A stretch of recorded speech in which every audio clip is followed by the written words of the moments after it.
am just going to compare women to dogs real quick, but John Wick, Keep going. Yeah. you don't learn about his dog. We saw the dog. You just know that he has a dog. Yeah. He fed the dog. And that's all we get. Michael Fassbender did not feed the woman. Welcome to the Year of the Movie podcast, the podcast where we talk about movies from the year of the movie 2023. We're your hosts with special guest host Sean. Ayo.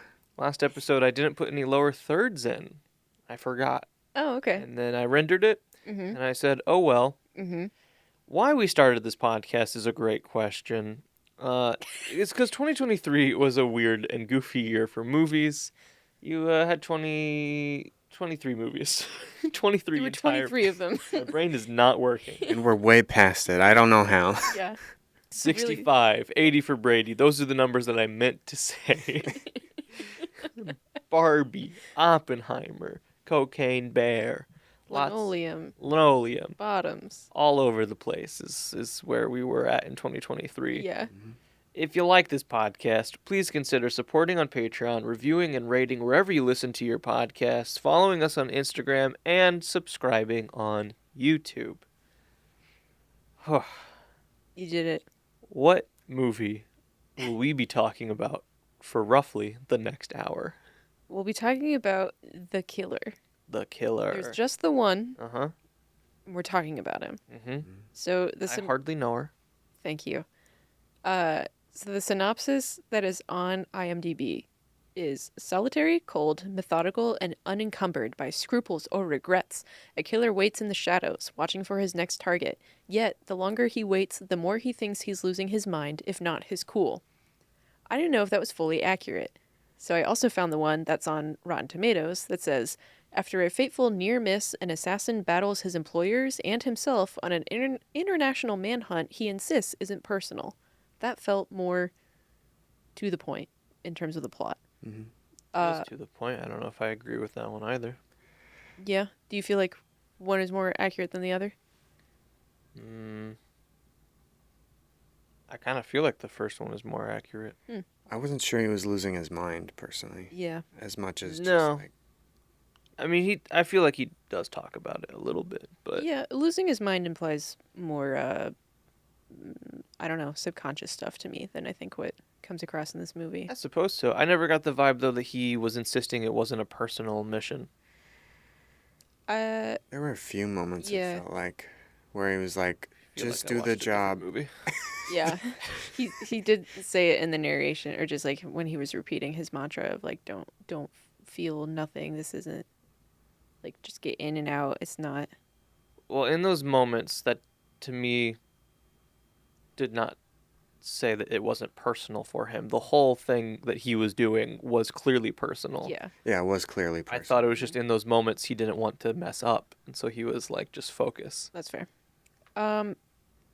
Let's not get ahead of ourselves, though. What were your first? No, I will. What were your first end of the movie. impressions? What were your first impressions when you heard about this movie? And are you a David Fincher fan? Unrelated. My first impressions when I heard about this movie were cool. Mm-hmm. Sounds cool. I like the acting of the actor. Mm-hmm. And David Fincher certainly has made good films. Mm-hmm. He's known for that. And they shot this on the Red Komodo. Mm-hmm. So I was excited for that reason. I don't know if I would say I'm a fan per se of David Fincher. Mm-hmm. I like Fight Club. That's fair. I don't think it's one of the best movies ever, and I don't idolize it like other film people do. I don't think we should talk about it here. What were your first impressions? Mine? Yeah. Well, I think you said Michael Fassbender was in it. Mm-hmm. I first heard about it yesterday or 2 days ago, something like that. When we said we were going to watch Yeah, the movie. and Michael Fassbender was in it. I was like, I know that name. Yeah. And I had a completely different person in mind when you said it. I think I was thinking of... James McAvoy. No, I don't... Someone from the 80s. You know that... I don't know. David Hasselhoff. Michael Austin something or other. Huh. Yeah, Okay. yeah, Sorry, guys. that's fair. Are you a David Fincher fan? I didn't know that name either. Mm-hmm. Though I did technically know Michael Fassbender. Just I had to see him for it to click. So I guess I'm not a Finch head, as fans would call. They would and they do. Yeah. They must. It's mandatory. He insists. Movie 7, I heard of that. Zodiac, I heard of that. Gone Girl. Probably was that Ben Affleck and a woman who's gone. I believe. I heard of that. Yeah. Mm-hmm. Yeah, and yeah. Yeah. I haven't seen any of those. The Social Network. Oh, you know what? I think I did see that one. Mm. Yeah. Jesse Eisenberg. Uh-huh. Yep. Mm.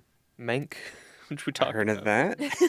Apparently, you guys had no idea what Mank was. Nope. Well, I had heard of that Oh. one. I remember the Oscars I did not. season. Mindhunter. No, Did some never even. Mindhunter. Mm-hmm. Justin Timberlake featuring Jay-Z, Suit and Tie. Jesus. I thought there was an E. I didn't. House of Cards. Okay. Girl with the Dragon Tattoo, the American one. Mm-hmm. Daniel Craig. Daniel Craig. Curious Case of Benjamin Button. Mm-hmm. Oh, I thought about watching that one. That was adventure. Yep. Yeah, big, not quite a Finch head, but Did some George Michael stuff. what? Like a music? Yep. Oh, good for him. The Game, starring Michael Douglas. I don't know that one.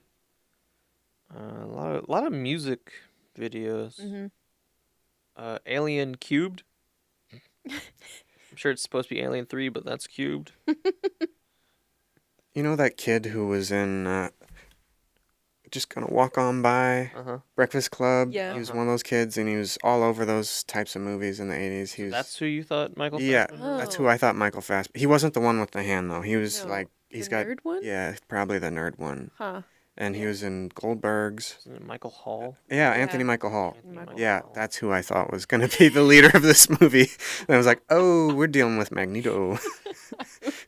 I would love that version of this movie. He's turned more gruff in his older age. He's Yes, like, yeah. I'm going to kill you. He really kind of has that Yeah. actor. Yeah, He got big. Mm-hmm. he did. That would be fun. So there was a Michael Sure. and a different Michael was Yeah. in this movie. Yeah. Well, that's probably enough about Fincher's filmography. Yeah. Let's talk about this movie. Yeah. So the trailer for this movie, I did kind of a breakdown because it sets the tone that's in the rest of the movie. So there's narration saying, I find music a useful distraction, a focus tool, keeps the inner voice from wandering. And we see a guy, Michael Fassbender, Anthony Michael Hall, pull a ski mask over his face and he points a gun at someone. There's text highlighting that the movie's from the director of Seven, Fight Club, and Gone Girl. There's lots of quick cuts to a steady music beat showing the main character prepping to kill. He's pointing a gun. He's wearing various nondescript outfits. He's doing yoga. He's getting through building security, etc. There's more voice over all of this that says, this is what it takes. My process is purely logistical. If I'm effective, it's because of one simple thing. I don't give a F. And he starts to swear, and it's cut off by him shooting a gun, and then there's an explosion. There's another section of him at dinner with Tilda Swinton, who says, for what it's worth, I never would have involved your female friend. And we see Michael Fassbender in the hospital visiting a woman with severe injuries. There's many other quick cuts of him searching things, throwing things. There's a fight sequence. There's more voiceover. Forbid empathy, trust no one, fight only the battle you're paid to fight. The quick shots continue with voiceover, breathe, calm. This is what it takes if you want to succeed. Then a woman screams, and then it shows Fassbender looking at himself in the mirror, and the voiceover says, hey. The quick cuts get faster, and then they show the title, The Killer. Yep. So, yeah, if you watch the trailer, that's pretty much the exact tone of the movie. So, should we talk about the cast? The cast. Anthony Michael Hall as the killer. As Michael Fassbender. Anthony Michael Hall as Michael Fassbender as the killer. Tilda Swinton as the expert. Charles Parnell as the lawyer / Hodges. Arliss Howard as the client / Claiborne, Carrie O'Malley as Dolores, Sala? I think so. Sala? I'm gonna go with Sala. Mm-hmm. Sala Baker as the Brute, Gabriel Polanco as Leo, Andre Hewells as the Target. Mm-hmm. So for the most part, people are nameless, except for Dolores and Leo and the more side characters. So the plot of this movie, I took the Wikipedia breakdown, because it seemed pretty comprehensive, but of course, interrupt if you feel like something is left out. So, a professional hitman known only as the Killer stakes out a Parisian hotel room. He prepares to use a sniper rifle to kill a target who will check into the hotel room at an unknown time. While waiting for the target, he eats, practices yoga, listens to music, exclusively the Smiths, and talks on the phone with his handler, Edward Eddie Hodges, who is an attorney and his former university law professor. The target arrives with a dominatrix, and the killer shoots but misses, accidentally shooting the dominatrix. He flees, evading the police and disposing of his equipment. He then flies to the United States. The killer returns to his hideout in the Dominican Republic to find it has been broken into and his girlfriend Magdala has been attacked. She is in the ICU of a hospital with her brother Marcus watching over her. He says that Magdala was interrogated and tortured by 2 assassins but managed to injure one of them and escape. The killer tracks down Leo, the taxi driver who drove the assassins to the killer's home. Leo identifies one of the assassins, a strong man with a limp leg, nicknamed the Brute, and a woman who resembles a Q-tip, known as the Expert. The killer shoots Leo and seeks to track down the 2 assassins. Killer travels to Hodges' office in New Orleans and enters the building disguised as a maintenance person. After forcing Dolores, Hodges' secretary, to restrain her boss and herself, the killer destroys their electronics. As Hodges attempts to get the killer to leave, the killer shoots him in the chest with a nail gun to torture the names of the hitmen out of him. However, Hodges doesn't reveal the information and dies more quickly than the killer anticipated. Dolores offers to show the killer the assassins' identities in her paper files in her home, asking in return that the killer give her a non-suspicious death so her children can claim a life insurance payout. After receiving the names at her home, the killer breaks his rule not to show empathy. He snaps her neck and shoves her down a flight of stairs, making her death look like an accident, as she has requested. He then disposes of Hodges' body. The killer drives to St. Petersburg, Florida, where he confronts the Brute, whom he identifies by his limp. At night, he breaks into the Brute's home to kill him, but he is blindsided and tackled. A fight ensues, during which the Brute realizes who the killer is before the killer fatally shoots him and sets his house on fire with a Molotov cocktail. There's also a dog. There's also a dog. The dog's okay. The dog does not die. Dog made it out fine. Yeah. It's a good dog. You just drugged the dog, and that's fine. He drugs the dog, he gets in, the fight happens and everything, and then the dog, senses that its owner dies, and it charges upstairs to attack Michael Fassbender, and it's a good dog. I'm okay with that. Yeah. That dog had a best friend. Yeah. That dog's day was ruined. So the killer travels to Beacon, New York, and confronts the Expert in a gourmet restaurant. Appearing to accept her fate, the Expert offers to share with her, I don't know why it says him, a last supper of whiskey, during which she requests the killer's motivations. They leave the restaurant and go to a park. After the Expert appears to slip down a small flight of ice-covered stairs, she asks the killer to help her up, but the killer shoots her, revealing that she was concealing a knife.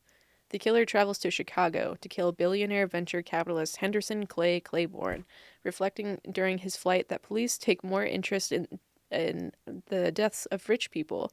He uses tools bought on Amazon to enter Claiborne's penthouse.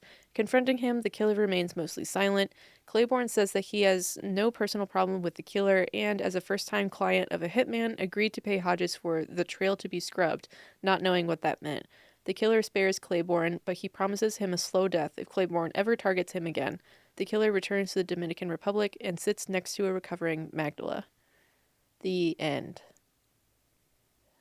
Anything left out?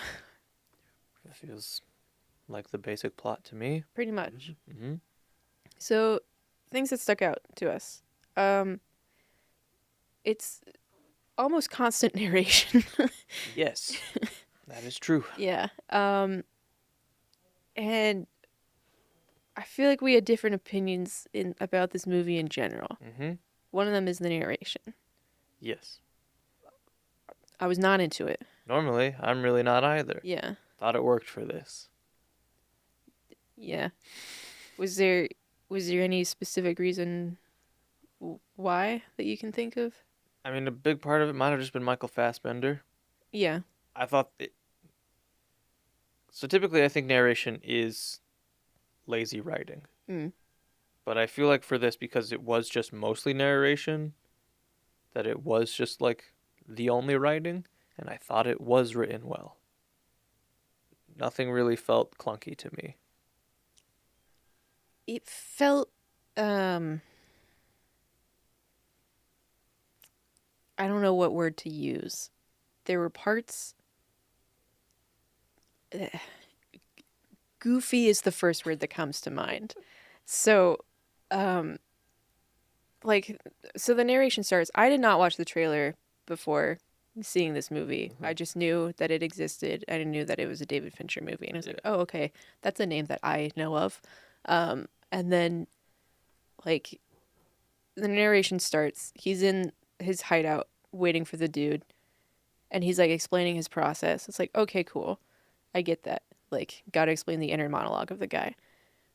But then it just keeps going, and then I kind of tuned out of like it's just when it's constant, then I feel like I just like I don't pay attention then. Where like it's just now there's just too much. And then I was wondering like afterwards like what that whole sequence would be like if there was no narration, and I feel like you could get pretty much all the same information across. You could infer that like this is a professional, he's done this before, he's clearly got a process.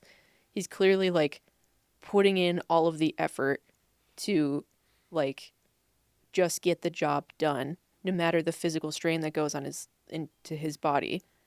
I feel like you can get all of that accomplished without Yeah. him telling you.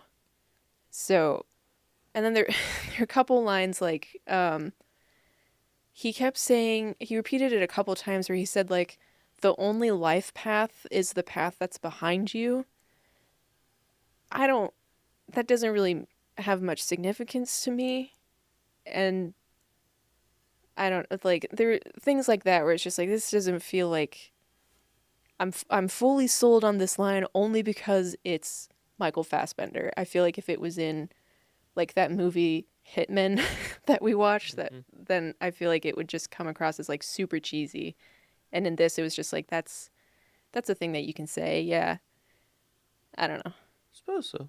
I'll say I am surprised that I liked this movie for what it was, Mhm. because a lot of it reminds me of The Batman, which I don't like that much. Oh yeah, I Oh, forgot really? about that. Yeah. Um, for the narration reason. I think a lot of that narration in that movie is bleh. Mhm. But tonally, I think these movies are pretty similar. That's fair. Um, I've yet to see The Batman. so I am surprised that I like this movie, but I think it's just I think it just worked for me. I think the Michael Fassbender of it all and the Anthony Michael Hall of it all. Um, and I know that you weren't impressed with it, but I thought it was shot pretty well. And I think everything together just worked. I think also like it is based off of a graphic novel, Yeah. and so like I thought the narration was doing like a pretty good representation of the thought boxes in graphic novels. That's fair. The square boxes. Yeah. Yeah. Um, because like I know movies and books are obviously different, but like with the graphic novel, it is a closer medium because like it is visual, but you are still hearing what they're thinking. Mhm. And so I liked having that, and I really was watching it like it was a graphic novel, and I think that it's pretty good as a thriller based off of the graphic novel. Yeah. That's fair. It just yeah. Just didn't do it for me. I didn't really think there was much characterization and stuff outside of the narration. You don't really learn much about the killer. Sure, He's a nameless dude, sure. obviously. You get some info that like he was studying law, then he met Hodges, who instead convinced him to become an assassin, and that's kind of the all of it. You don't really know. I like. It's a. I did not even hear that Magdala had a name until I was reading stuff, I agree. and like that just like placeholder character of like give him reason to shoot people. Sure. Just felt very boring. And there's like he makes like quips in the narration, but because we don't we never see him say anything out loud, then it was just like it felt like I don't know, I don't know who this guy actually is. Like if this is his internal monologue, I don't know. I would like to see like if he's funny in his head, some sort of personality on the outside, even though like I get it reason wise that like he has to appear like blank and nameless and like just any guy, but that also didn't quite do it for me. He was nameful. He had so many names. He did. One of them was Sam Malone. They were all sitcom character names. Oh, okay. I didn't catch the others. What were some Odd Couple names? Happy Days. They were all. Yeah. No, I get what you're saying. This is not a movie that I think any of that matters, which is why I was fine with it. Because this to me really is just about him getting revenge in his very like meticulous, well thought out way. I also thought that it was hilarious. The opening bit is 29 minutes of narration for him to then fail after he was like meticulously planning, and then he fails his hit, and I thought that's just expert comedy writing. Just so funny to me. And I thought it like really did set the tone for the rest of the movie, where it's like this guy is good at what he does, but like he's starting to slip, but it's not a comedy of errors. It's just like he's like, bummer. Guess I gotta fix this real quick before I'm probably done. And I just thought that was very funny.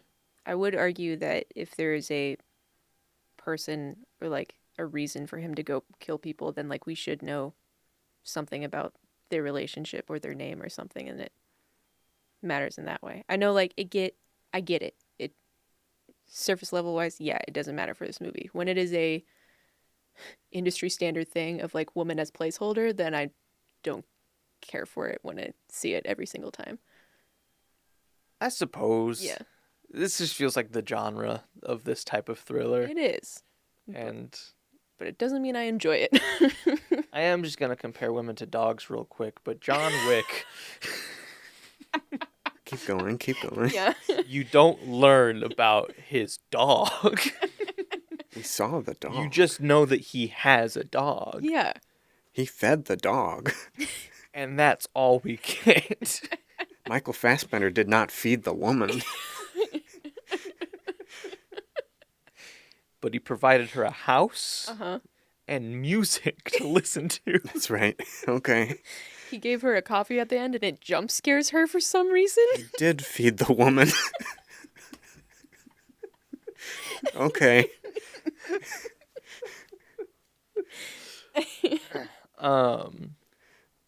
Yeah. Another thing that I said after we watched this is that I love the Hitman video game franchise. Yes. And so I think this movie is really great if you're a fan of the Hitman franchise, because all of the Hitman movies are terrible. Just dreadful movies that don't understand the Hitman franchise. They turn the Hitman video game into big action movies. Yeah. Hitman is not a big action video game. And this is why I liked this, I think, because like there wasn't a huge big action sequence. There was some shooting, there was some fighting that I thought was all done well, but nothing was like huge. Yeah. Like Equalizer and The Accountant. Those are both fun movies, and they have huge action sequences, which are great. But this movie I thought did a good job of not having that. And it is like relatively grounded, I guess, or like yeah, and I really like it's grounded the stuff. most realistic version of this where it's just like it really is showing like no, this is the reality of like if you want to be under the radar, then like you have to forego a bunch of stuff and like Yeah. when he uh when he confronts Tilda Swinton and then he learns that she lives in New York, he's like, "Why are you so close to the normies?" And like Yeah. being in a big population like that because he's in like a mansion in a off of a gated private road in the Dominican Republic, just Yeah. like just him and the woman, and that's it. Um, I just remembered. I do think it was interesting. Not laugh out loud funny, but like I appreciate it funny of during that beginning voiceover section, him being interrupted by someone coming in to drop off the mail, and like that had a little bit of payoff. The 29 minutes of narration is objectively funny, but it's like, and then just, yeah, just someone like monologuing to themselves, and then the door opens, and then he just stops, like, you have to survive, you have to do whatever you want, you have to, like, Yeah. just freezes. He got interrupted a few times in Yeah. his narration, and I thought that was very funny because like Mhm. when he misses the mark at the beginning, Yeah, he's talking as he's pulling the trigger, it's just like, it's all messes up, according to plan. and then he's Yeah. like, "Oh," and then out loud he swears, Mm-hmm. but then and then internally the narration starts up again. And he's like, "That's new," Yeah. and that's very funny to me that a hitman is like, "Oh." Oopsie.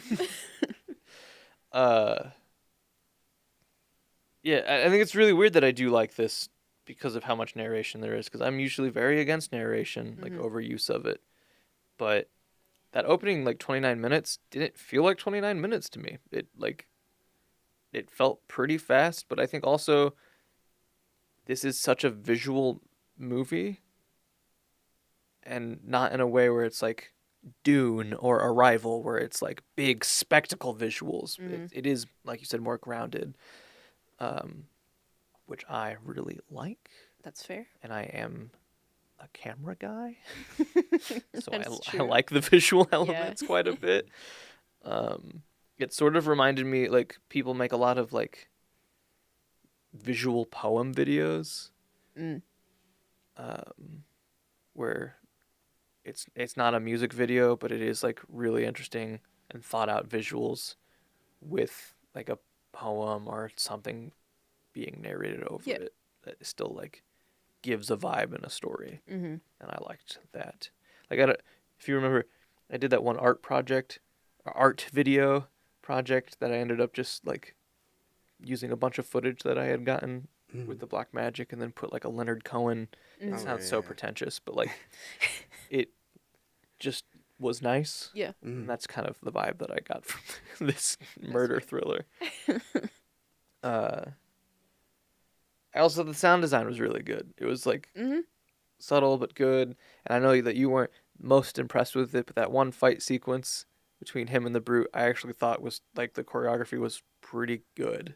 It's again realistic. My initial impression after watching it, and then when we were talking about it last night, is like I know.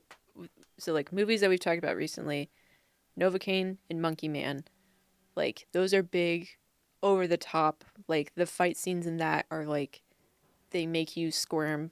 It's Yeah. everyday objects being used to kill people, and like the punches land really hard. The kills are unique and stabby and ow and stuff. Yeah. So it is more grounded than that, again within the same tone, but just like because we've been watching like big action scenes, he pulls out a cheese grater, and we've just seen Monkey Man where like he uses that to like scratch someone's Nose off. nose, and Yeah. like in like the most It's real gruesome. it's the most gross kills Yeah. And then like he pulls it out, and I went, "Oh no, not again!" Because I thought there's gonna be another movie where someone dies with a cheese grater, and instead he just throws it to make a noise to make the guy shoot somewhere else. I was like, "Oh, okay." It just like Yeah. deflated. I think it's more of a I had different expectations going into it thing. Sure. It is realistic as far as I can tell for what a fight Yeah. would be like. It's still very bloody. The guy, the brute, does not have a good time. No. Like Michael yeah. Fassbender's like his punches, because Michael Fassbender's not a small man, No. but this guy was huge in comparison. Yeah. And so Michael Fassbender was just like really quick punches and dodges, Mm. and like trying to strangle the brute basically. Yeah. And then the brute was being a brute, throwing Michael Fassbender across the room. Yeah. The part where like Michael Fassbender is on the brute's back strangling him, and then the brute just like He like suplexes him behind him Yeah. basically into a table, I think, to like get him off, and it's I just think like they're once a table, once the floor. yeah. I thought those were good. Mm-hmm. And like the sound design during that fight was really interesting to me, because really the sound design overall, because it's like throughout the film, Michael Fassbender is wearing earbuds listening to the Smiths, Mm-hmm. and so whenever we're looking at Michael Fassbender, we hear the music coming like from the headphones, so it's like kind of muffled or whatever. Mm-hmm. But then whenever like the camera is showing what Michael Fassbender is looking at, then the music is just like fully blasting like it's in our ears. Yeah. And I think that's really interesting. I also read, you might have this in production facts, I don't know, but if you listen to this film with headphones on, Mm-hmm. it matches Oh, I did not read that. because sometimes he only has one earbud in, Oh, and so it'll match that, which I think is really nice. that is nice. Like during that fight sequence, it was like you could like really hear like some of the punches, Mm-hmm. but then like when movement was happening, it was a little like muffled, almost like because he got punched a bunch, that like he was kind of groggy, Yeah. and, like all over the place. And I thought that was good. Mm-hmm. It did like also with kind of the comedic timing thing, the couple times when he tries or like people try and monologue to him, like how you would expect a Mhm. villain to monologue in a movie, and he just shoots them, like Yeah. interrupt, like mid sentence, people just die. Yeah. It's like again realistic, makes sense that you're not going to give Yeah. your enemy time to like stall. Basically, it's just like nope, I'm just gonna kill you now. I also like how he is kind of bad at his job. Well, he says he's he's like, I'm a regular guy. Yeah. I just like am willing to put myself through the extremes. Yeah. And like he says like he's not a genius Mhm. at some point, but like when he shoots the lawyer in the chest with the nail gun, Mm-hmm. he's like he should have 6 minutes, and then the lawyer dies like almost Immediately, instantly, and he's yeah. like, oops. Yeah, Like yeah. He's like he does like the calculations of like mid-50s non-smoker Yeah. should have 6 minutes of air. Uh-oh. Yeah. Sean, do you have any thoughts on the movie from what you recall? There was a lot of murder. Yeah. He was running all over the place. 6 chapters. It was in chapters. I don't. Did we It say was that? it wasn't chapters like a graphic novel. Yeah. That stood out to me. That they kind of benchmarked it along the way. Yeah. I was never sure how many chapters there were going to be. Like Yeah. we got to chapter 5. It's like this might be the end. A lot of times they like to do 5. Mm-hmm. And then it was 6. And I was like, oh, we're going. We're still going. Yeah. Um, Was it 6 and an A epilogue? 6 and an epilogue. Okay. Yeah. Mhm. I can. It makes sense now that I know it's a graphic novel inspiration, and Yeah. but in the moment I was like, okay, we're just getting like little episodes put together Mhm. to where kind of like when we were talking about Gran Turismo, it felt like, oh, you could have done each of these Yeah. That's in their own long way, and they just kind of got stapled together. Mm-hmm. Yeah, those Yep. are some thoughts. So you have seen the Batman, and you liked the I Batman. like the Batman. Yeah. Do you see the tonal similarities that I see? It has been a while since I've seen the Batman. That's fair. I watched it like a month ago. I like the lighting a lot on the Batman, the reds and the shadows and all that. Oh no, the cinematography of the Batman is fantastic. I will not disagree with that. Yeah. Just the narration. Really, just the story overall. Oh. Yeah. That's fair. I actually kind of like narration. Like, I know I shouldn't, but I do. It's fine if you do. Like, Yeah. it works for a reason. It's just when... It can work. Yeah. And I feel this is one where it does. Most instances of narration, I feel like, I don't want to say most, because, like, Andy Dufresne, like, that's obviously, like, a good case of it. I will agree that one is fine, but again, because it's Morgan Freeman, Yeah. so it's just like, yeah, you're gonna listen to the voice of God, like, Yeah. tell you about this story. But a lot of narration to me in media tends to be... The example that I think of as like the least effective is the version of Blade Runner that has Harrison Ford narrating, because the studio thought the story was too complicated for people to understand. But then when they recorded it, he thought that was just a rehearsal. He didn't know that that was the actual take. So Gotcha. the audio is him being like, I never knew that we were going to do this. Like, it's just... Yeah. That those blades were gonna run. Yeah. Yeah, it does not feel fully in character, so that's Gotcha. part of the reason why it doesn't work so well.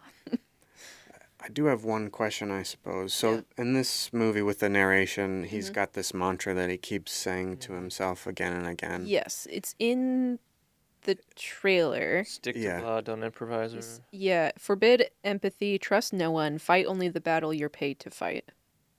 And then, yeah, he says like a couple other things. The as don't part of that. improvise one was Don't the one. improvise. Stick... Adapt, don't improvise. Don't improvise. Well, it was like basically like stick to the plan. Yeah. Anticipate. Anticipate. Don't. Yeah. Yeah, I actually really liked that. But Could you sense like slight differences in how he was saying it, or was it more like this is the same monologue I'm hearing? Like, because in each situation he was running it through his head for the specific case at hand. He was, it was more like he was reminding himself, and it was becoming less and less possible for him to stick with his mantra. yeah. Okay. Like, the thing gets really personal. He has kind of a moment of empathy with Dolores, as much as I guess he's capable of. Yeah. I think the plane rides that he takes really sells it, of how he's just falling apart, of like he's wearing sunglasses and headphones, and then there's just the one plane ride where it's after the fight with the Brute. He's just really visibly beat up, and he's just passed out on the plane, just like asleep. And yeah. So I think I don't know if there were differences in delivery, more just like the juxtaposition of what he was saying versus what he was doing got different. Okay. I'd agree. Time for one more thing? Yes. I thought the expert was interesting, Tilda Swinton, because that was like the closest to a mirror he got to himself. Yeah. It's like it felt like he could kind of see where the expert was coming from, because they both had sort of a similar kind of semi-logical take on what it is to be a killer. Yeah. Yeah. There's not much more to that, but I thought that was interesting. I thought Mirrored. Tilda Swinton is obviously always good, but I thought that was a really interesting scene, because it was like not everything is going to be a fight. Yeah. And then I liked her line of eventually, because she was trying to basically talk her way out of it. Yeah. In any way that she could.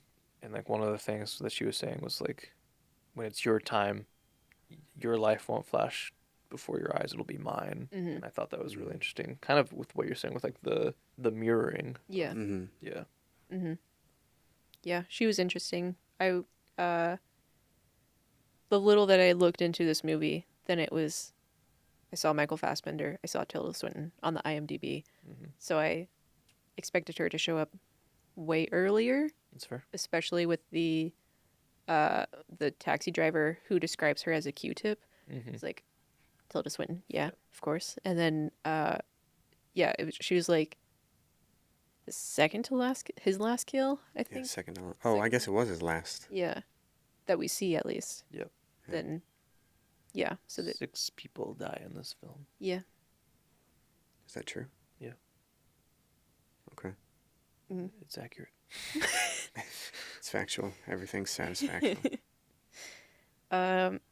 Other quick things before we get to production facts. There's lots of brands visible. That's not a dig at the movie or anything. It's just always interesting to me when they do stick out, and then think about like all the production deals that needed to happen in order for that approval. There's like, he takes an Advil, he orders stuff from Amazon, McDonald's. He gets McDonald's. He says it by name in the narration because he talks about like he's going there just for practical purposes of like the amount of protein versus money that you have to spend. I think there's a couple others too. Haagen-Dazs. Haagen-Dazs, yeah. Yeah. Yeah, Tilda Swinton says that. Or she's like, I suddenly regret not having Haagen-Dazs with every meal. Yeah, just many brands. And then, yeah, Smith's pretty good music choice. They're all over this movie. The soundtrack was great. Yeah. And then Trent Reznor did the score. Mm-hmm. And he's worked with Fincher many times. And many other films. I didn't realize how much Trent Reznor has done. Yeah. He's a great composer. Mm-hmm. I've got a little bit more on them later. Anything else about the movie before production facts? I don't think so. Cool. So this movie premiered September 3rd, 2023 in competition at the Venice International Film Festival. It then got picked up for a surprise screening at the San Sebastian International Film Festival on September 30th, and then it screened at the Busan International Film Festival in their Icon category on October 6th, 2023, and that it had a limited theatrical release from Netflix on October 27th before being released on the streamer November 10th, 2023. So, all over the place a little bit. It's an hour, 58-minute runtime, and it's rated R. It's got an 85% tomato meter with a 61% popcorn meter, 73 out of 100 from Metacritic, and then a 6.7 out of 10 on IMDb. That seemed about right to me. I figured critics would like this movie more than audiences would. Sure. The Rotten Tomato critic consensus is the killer finds director David Fincher on firm footing with a stylish and engaging thriller that proves a perfect match for leading man Michael Fassbender. And then the audience consensus says the killer will be a hit with Fincher fans, although others might find it a little dull or even pretentious. I think that's fair, personally. There's an IndieWire quote from a positive review that says, as unfeeling as any Fincher thriller, at once predictable in its simplicity, but also strangely daring because of it. And then there's a not as positive New York Times review with a quote that said, the character is boring and so is this movie, but likely the supremely skilled Fincher who can't help but make images that hold your gaze even as your mind wanders. Fassbender does keep you watching. So, I don't know. The general vibe from reviews that I saw was just like, it's boring on purpose. Which even that, I don't know if I got that vibe. I mean, I don't think they were trying to make a boring movie. No, I don't. think they were trying to make a tame thriller. Tame's not the right word. No, but like other reviews said, like it's good that he went for simplicity in terms of a killer movie, and like the fact that he then made it so internalized made it kind of a subgenre, and they felt like it was more effective because of that. Reserved. Yes. I say reserved. Reserved. The budget for this movie was allegedly $175 million. I kind of believe it. Travel. Big names. Yeah. And then Netflix tends to spend a lot of money on their original movies, from the ones that we've covered so far, at least. At the box office, it earned $452,208. As far as I can tell, that's all international. I don't know much about the limited theatrical release that it had. And then half of that number is from the Netherlands, so they liked it. And then as far as streaming goes, it debuted number 1 on the Netflix top 10 with 27.9 million views and then 22.3 million in its second week. That's not bad. Yeah. And then his previous Netflix film, Mank, was number 10 on the top 10 list for just one day, but it did get Oscar nominations and at least one win. Two? Yeah. One or two. Yeah. So, you win some, you lose some. Yeah. So the production timeline for this movie. In 2007, it was announced that David Fincher will be directing an adaptation of the French comic book The Killer. And then according to IMDb, this was originally announced after The Curious Case of Benjamin Button, and he wanted Brad Pitt as the killer.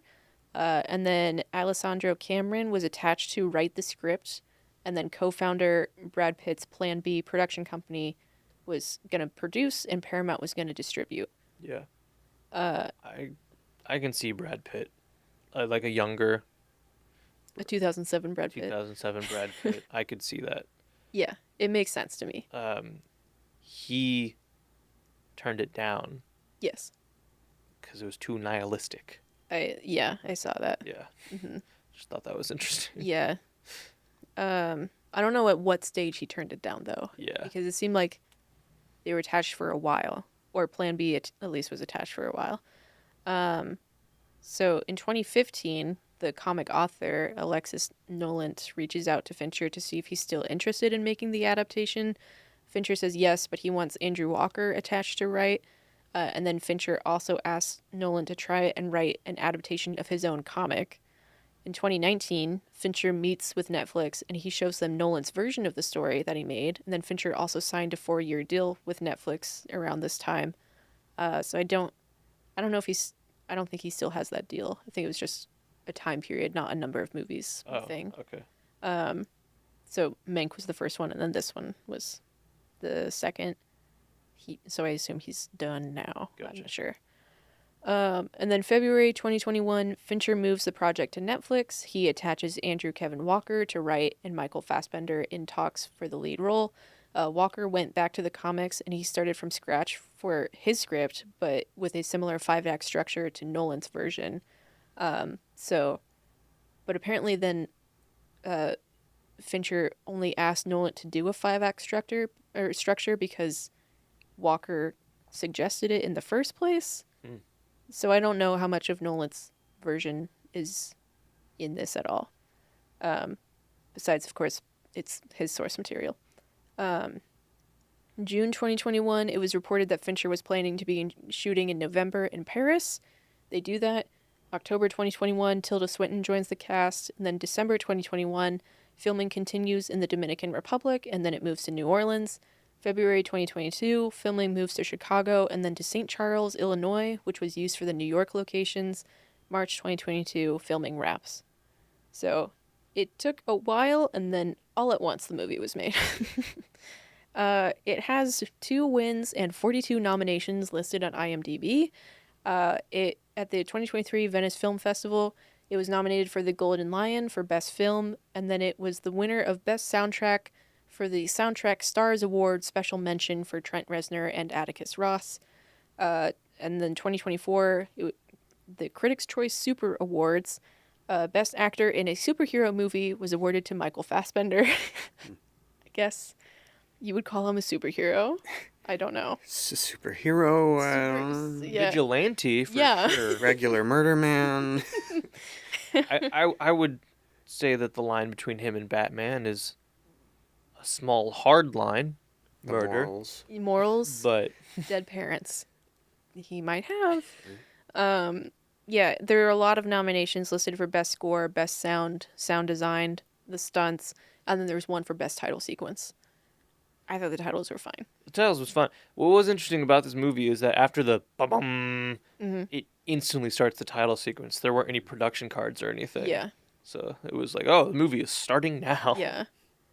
The tagline for this movie, execution is everything. I like this tagline. No, that's pretty good. Yeah. It's one of the stronger ones we've had recently. So it took about 20 years for the movie to get made. Fincher first read the comic in the early 2000s. He expressed interest in directing an adaptation, and then Plan B and Paramount quickly got the rights. It's like it all took place in 2007, basically.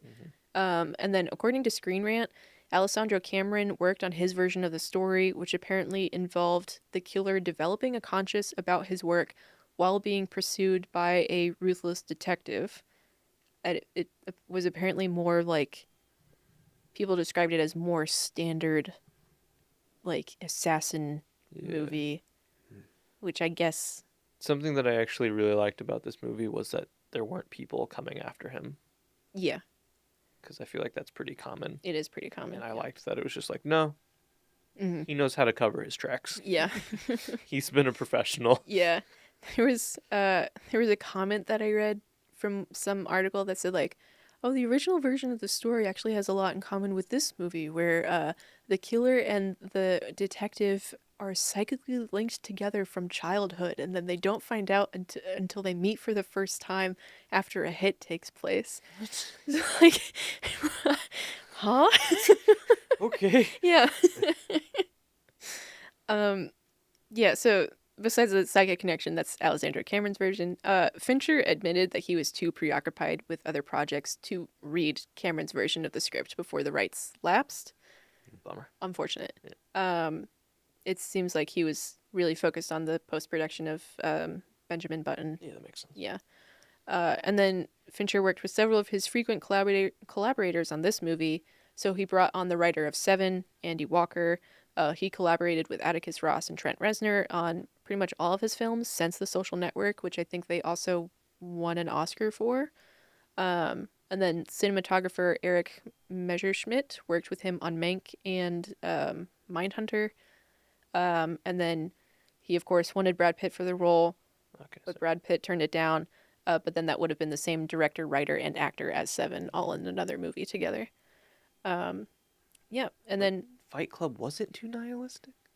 I guess, because it was satire? Like, he said it was the character was too nihilistic for him to feel connected to. Okay.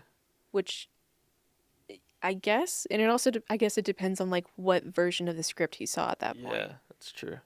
But yeah, the final version, I would say, like, I wouldn't describe Michael Fassbender as nihilistic. I would describe him as pragmatic. Yeah. But he's not like, what's the point? Like, I guess in his opening monologue, he does say, like, he does have the stats of, like, how many people are born and die every second. And then he's like, nothing that I do will ever impact any of these numbers. So, I don't know. I see it. Yeah. Fincher said one of the film's biggest inspirations was Jean-Pierre Melville's Les Samurai from 1967. Fassbender also took a lot of inspiration from actor Alain Delon's performance in the film. I don't know much about this movie, but it has... there are, like... Besides the fact that the comic book is French, there's a lot of, like, French New Wave influences on the film, which also might be a reason why I'm not the biggest fan of this movie, because I'm not a fan of French New Wave. I've tried, and I can't get into it. And then there's also a 2024 movie called The Killer. So it's directed by John Woo, and it's a remake of John Woo's 1989 film, The Killer. Peacock original. Yes. So that story had gone through several versions basically since 1992, and it was originally intended to star Richard Gere and Denzel Washington. Producers apparently had difficulties with that script as they felt that American audiences would interpret the relationship between the main characters as homoerotic, and Michelle Yeoh was suggested for one of the lead roles to solve this issue. Oh, John. Yeah. It was like, so like the Killer came out in 1989, and then writers were trying to make a version that was not a remake of it, but like based off of it. Huh. I don't know if it was going to be a sequel or just like set in the same universe, basically. They had been trying to make that story since 1992, had Richard Gere and Denzel Washington, and then it was like, we should make one of the leads a woman so it's not gay. And then it basically went through so many different versions of people attached until finally John Woo just came back to direct, and they just made it a reboot of his own movie for American audiences. That's funny. Yeah. The 2024 version currently has a 59% tomato meter and a 51% popcorn meter. So 2023 Killer was a little more successful with audiences. Yeah, that's pretty much all I got. Should we get to our rating? Yeah, I thought there was going to be one more thing that I was going to say, but I kind of forgot it. So. Was it about music or the French? I don't think so. Les French. Les Samurai? Michael Fassbender. Yeah, we can just do our rating system. Okay. We rate out of 4 with 5 options. 0 out of 4 is, oh no. 1 is, it was a movie. 2 is well made or enjoyable. 3 is enjoyable and technically good. 4 is Oscar worthy.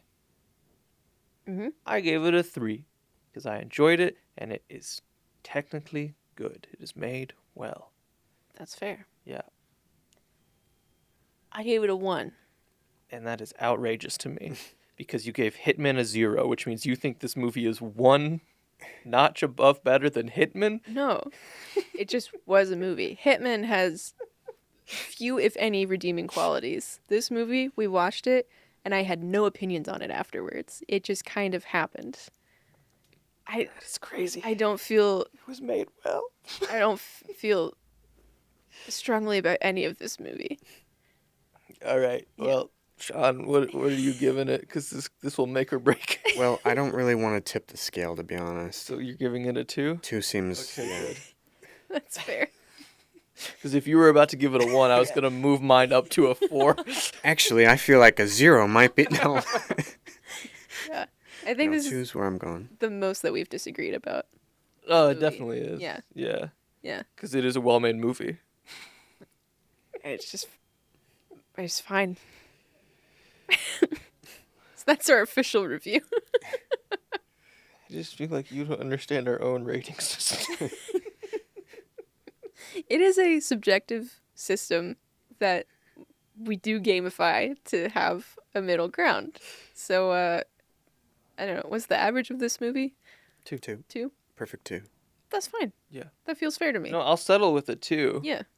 I would have preferred a 2.3, if I'm being honest. I don't think that can be done, can it? Sure it can. 7 divided by 3. Yeah, okay. You're right. My bad. My bad. I should have known. Other movies that we've watched recently. Yeah. We watched the first 2 Oceans movies. Have we talked about that yet? I don't think we have. Okay. But I never logged The Equalizer 3. That's a bummer. Oh. When did I watch that? Oh, well. We I also watched The Equalizers, but... It was a double feature of one of the Oceans and then The Equalizer 3. Yeah. Okay, well then that's when... After Ocean's 12... Yeah. Equalizer 3. Yeah, I love those Oceans movies. We gotta watch the Ocean's 13. Yeah, I've never seen them. I did see Ocean's 8 when it came out. And it was... I felt fine about it. I have no... To me, that was a movie. I know people don't like it. Yeah. It's nowhere near as good as the Soderbergh ones. That's fair. It's just like, yeah, I like these people separately. I'll see them together and...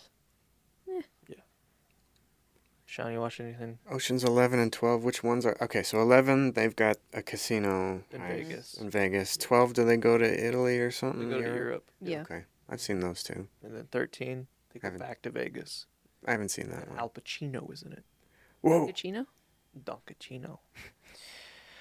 You watch anything? No. You watched Black Widow. Oh, you're right, I did. Okay, thanks for the reminder. I watched Black Widow. Thunderbolts is currently out in theaters, so I'm plugging that movie. I don't know if they need our help. Hey guys, I don't know if you've heard about this, but there's a little movie Yeah. produced by Marvel and Disney. Yeah, Marvel Studios, as their fans like to call them. It stars Florence Pugh, David Harbour. Yep. I had to put the pause on David Harbour to give him a little bit of respect. They all deserve respect, but after Gran Turismo, Yeah. man, he's up there with the likes of Al Pacino. That was a bad impression of Al Pacino. With the likes of Al Pacino. That's what it sounded like. It did come off that way. Speaking of that, Sebastian Stan, who played in The yeah. Apprentice. Yeah. Um, Was The Apprentice? Someone we share a last name with? Wyatt Russell. Oh. Yeah. What's the ghost's name? Hannah, I think. I'll look it up, but there's another one that you can mention. I know. Yeah. Before we get, so that I have a second. Who's the woman in Seinfeld? Julia Louis-Dreyfus. Ghost's name is Hannah John Kamen. I want to ask people that at random parts. Who's the woman in Seinfeld? And the person from Miracle Workers.